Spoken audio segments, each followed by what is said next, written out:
देश का आम बजट 1 फरवरी को संसद में पेश होने वाला है और आप लोगों में से बहुत से लोग सुबह 11 बजे से टीवी चैनल्स और यूट्यूब पर वित्त मंत्री का भाषण सुनने लग जाएंगे। आपकी नजर तो रहेगी कि क्या कुछ बदलने जा रहा है देश के टैक्स सिस्टम में, क्या राहत मिलने वाली है आपको। लेकिन आपको कुछ मिले न मिले, वित्त मंत्री के बजट भाषण खत्म होते होते आपको एक साइकोलॉजिकल रिलीफ महसूस होगा। हर बजट के बाद ऐसा ही कुछ होता है, और वो इसलिए नहीं कि आम बजट कोई डोपामाइन या फील गुड हार्मोन है, या फिर आप बजट भाषण किसी एंटरटेनमेंट के लिए सुनते हैं। आप तो बेहतर महसूस करने लगते हैं, क्योंकि हर साल बजट आता है, बड़े बड़े नंबर बताए जाते हैं। जीडीपी, कैपेक्स, इंफ्रास्ट्रक्चर, दुनिया की सबसे तेज रफ्तार की इकोनॉमी वाली ग्रोथ स्टोरी, और इन सब के बीच आप भूल ही जाते हैं कि क्या हैं आपके असल मुद्दे। बजट भाषण के बाद से ही अलग अलग एक्सपर्ट्स के विश्लेषण आने लगते हैं। मीडिया डिबेट्स में आपको बताया जाता है कि कैसे यह बजट ऐतिहासिक था, कैसे इस बजट के बाद देश की ग्रोथ की रफ्तार और तेज होगी, और बजट दर बजट इस तेज होती देश की ग्रोथ स्टोरी में आप भूल ही जाते हैं कि आप कैसे इस बजट ग्रोथ स्टोरी का हिस्सा बन ही नहीं पा रहे हैं। कैसे आपकी जिंदगी से जुड़े मुद्दे बजट का एजेंडा बनने से रह जाते हैं। आखिर क्यों देश के आम बजट में आम लोगों के मुद्दे नदारद होते हैं। और इसलिए इस बजट से पहले हमारे लिए सवाल सिर्फ एक है, क्या इस बजट में आम आदमी की जिंदगी आसान होगी? आम बजट वाकई आम लोगों का ही बजट होगा, या फिर आपको तो बस भरते रहना है टैक्स और टैक्स के ऊपर टैक्स, बिना कोई रिटर्न ऑन टैक्स के, बिना कोई अकाउंटेबिलिटी मांगे सरकार से कि आपके टैक्स के पैसों को कहां खर्च किया जा रहा है और क्यों वो आपकी जिंदगी को बेहतर बनाने के लिए खर्च नहीं हो रहे हैं।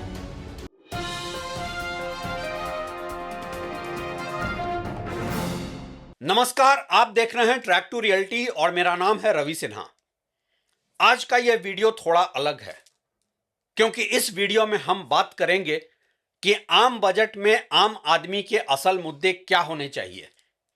समझेंगे कि हर साल यूनियन बजट बस देश के प्रॉफिट और लॉस का अकाउंट स्टेटमेंट बनकर क्यों रह जाता है, क्यों इतना टैक्स भरने के बाद भी बजट में एक फिस्कल डेफिसिट यानी कि सालाना घाटा ही दिखता है।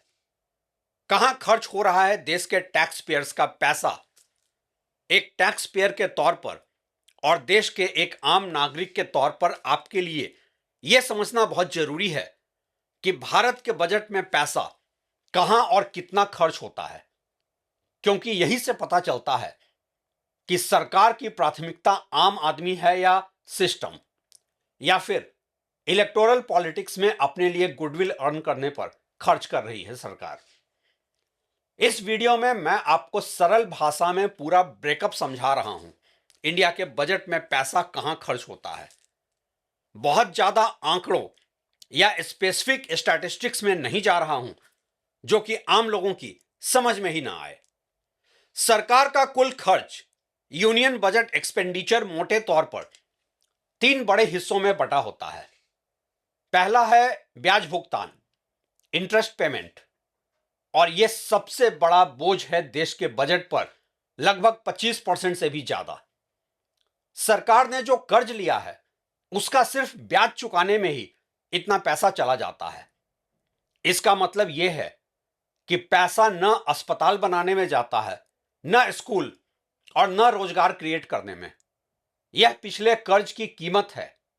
और हां, भारत सरकार के ऊपर कुल कितना कर्ज है और उसमें कितना प्रतिशत प्रोडक्टिव है और कितना अनप्रोडक्टिव, यह एक अलग ही बहस का विषय है, और उस पर एक वीडियो बनाऊंगा अलग से।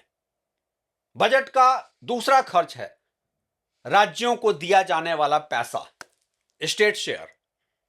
केंद्र सरकार के नजरिए से यह एक मजबूरी है। केंद्र सरकार जीएसटी जैसे इनडायरेक्ट टैक्स से करीब कुल बजट का 44% पैसा वसूलती है, लेकिन उसका एक बड़ा हिस्सा राज्यों को देना पड़ता है। इससे चलता है राज्य सरकार की योजनाएं, पुलिस, लोकल रोड, अस्पताल वगैरह। यह खर्च जरूरी है, लेकिन केंद्र के कंट्रोल में नहीं है।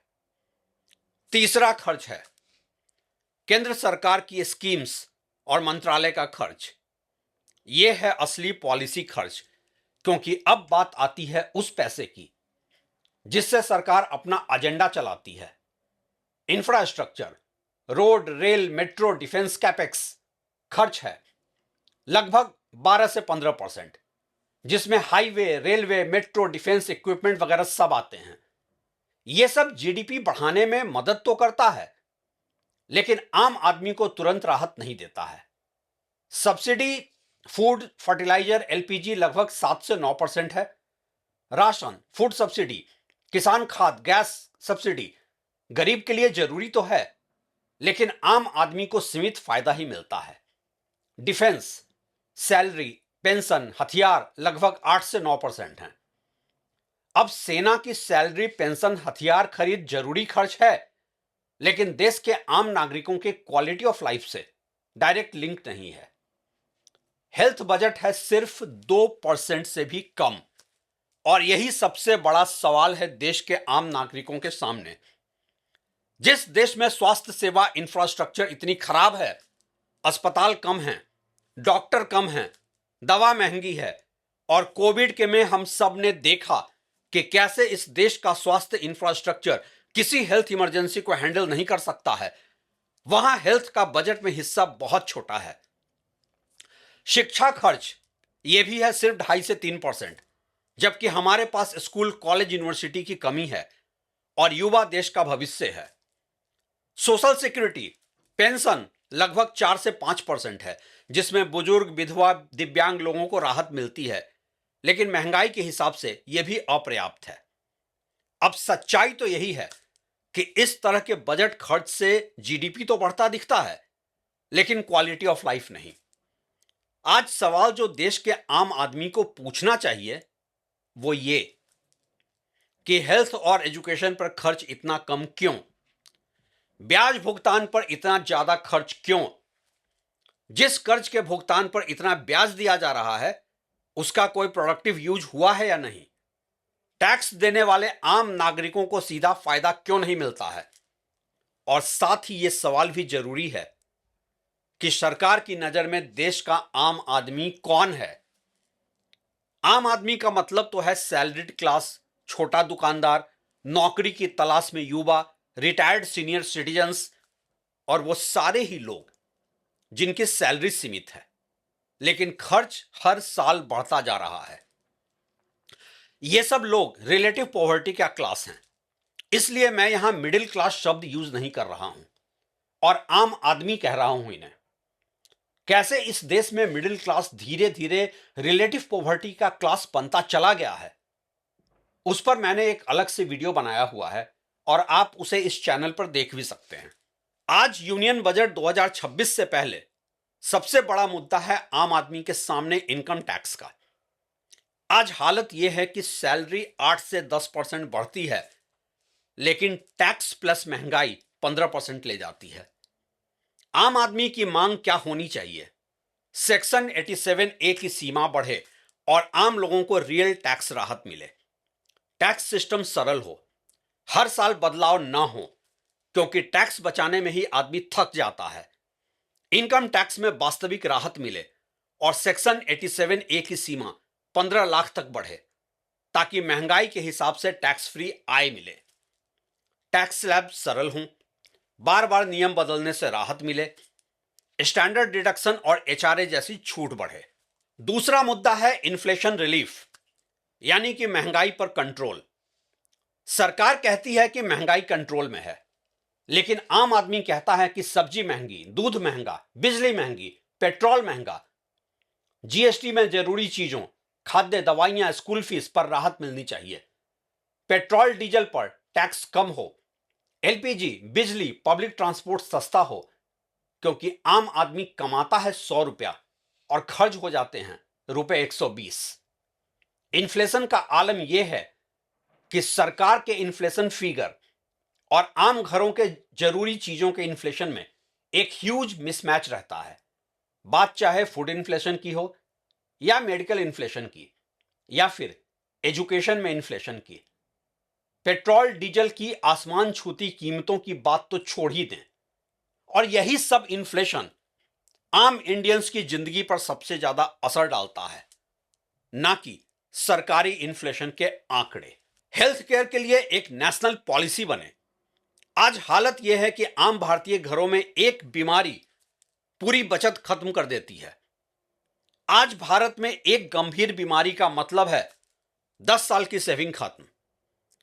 बजट में आम आदमी चाहता है कि सरकारी अस्पताल मजबूत हों, हेल्थ इंश्योरेंस पर ज्यादा टैक्स छूट मिले, आयुष्मान भारत सिर्फ नाम का ही नहीं काम का हो, क्योंकि बीमारी अमीर और गरीब नहीं देखती है। हेल्थ केयर सस्ती और मजबूत हो, सरकारी अस्पतालों में डॉक्टर, दवा, जांच की उपलब्धता हो और हेल्थ इंश्योरेंस प्रीमियम पर ज्यादा टैक्स छूट हो। आयुष्मान भारत की कवरेज और गुणवत्ता बढ़े और ऐसी स्कीम्स सिर्फ कागजों पर ही सीमित ना रहे। शिक्षा और नौकरी इंडिया के डेमोग्राफिक डिविडेंड को डेमोग्राफिक लायबिलिटी बना रही है, क्योंकि युवाओं के पास डिग्री है लेकिन नौकरी नहीं। बजट में क्या होना चाहिए? सरकारी स्कूल कॉलेज की क्वालिटी सुधरे, स्किल और अप्रेंटिसशिप का प्रोग्राम शुरू किया जाए, जॉब क्रिएशन पर फोकस हो और यह सब महज स्कीम नहीं हो, क्योंकि युवा सिर्फ भाषण नहीं रोजगार चाहता है।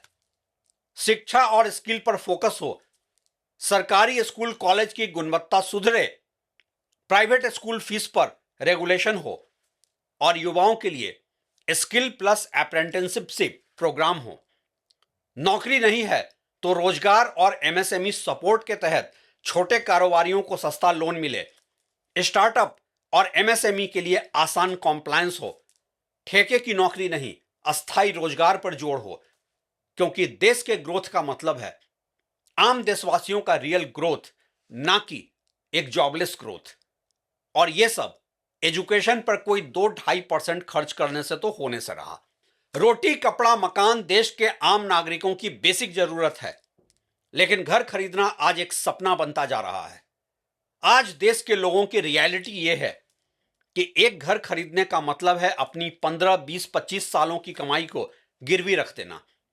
आज देश के आम नागरिकों की हालत यह है कि या तो किराया या ईएमआई और कई बार दोनों में डूबे रहो। देश का रियल एस्टेट लगातार अमीरों का खेल बनता जा रहा है। कोई रेगुलेशन ही नहीं है और ना है कोई अफोर्डेबल हाउसिंग के लिए रोड मैप। बजट में चाहिए कि सरकार अफोर्डेबल हाउसिंग के लिए कोई कॉन्क्रीट कदम उठाए। होम लोन ब्याज पर ज्यादा टैक्स छूट मिले, बिल्डर बायर विवाद का समाधान कुछ ऐसे हो कि बिल्डर पूरे सिस्टम से ही ना खेल सके। घर आम आदमी का सपना है, कोई सजा नहीं है, और इसलिए बजट में घर खरीदने वालों को राहत देने के लिए होम लोन ब्याज पर टैक्स छूट बढ़ाए जाने की जरूरत है। बुजुर्ग और रिटायर लोग जिन्होंने पूरी जिंदगी काम किया लेकिन रिटायरमेंट के बाद अब पेंशन कम है और मेडिकल खर्च ज्यादा, बजट में चाहिए कि सीनियर सिटीजन को बेहतर हेल्थ केयर सपोर्ट मिले, सोशल सिक्योरिटी मजबूत हो और उनके लिए योजनाओं में बढ़ोतरी हो। सीनियर सिटीजन सेविंग पर ज्यादा ब्याज मुफ्त हो और सस्ती हेल्थ केयर भी एक अहम मुद्दा है सीनियर सिटीजन्स के लिए। और इन सब के साथ जरूरत इस बात की भी है कि देश के पूरे टैक्स सिस्टम में पारदर्शिता और सिस्टम सुधार हो। टैक्स, जीएसटी, लाइसेंस में सरलता और भ्रष्टाचार कम करने के लिए मजबूत निगरानी, डिजिटल सिस्टम में जवाबदेही हो, जहां की आज की तरह नियम ज्यादा और राहत कम वाला माहौल ना हो। तो ये सब हैं आम बजट में आम आदमी के मुद्दे। अगर बजट में सिर्फ जीडीपी, इंफ्रास्ट्रक्चर और बड़े नंबर होंगे लेकिन टैक्स राहत नहीं, महंगाई पर कंट्रोल नहीं, हेल्थ और नौकरी नहीं और सर पे छत नहीं, तो आम आदमी के लिए बजट बस कागजों की लफाजी है जो असल जिंदगी में बेकार है। अब आप बताइए कि बजट में आपके हिसाब से सबसे जरूरी मुद्दा क्या है। हम आपके लिए बजट विशेष में ऐसे और भी मुद्दे उठाएंगे और इसमें हमारे साथ बने रहने के लिए शुक्रिया।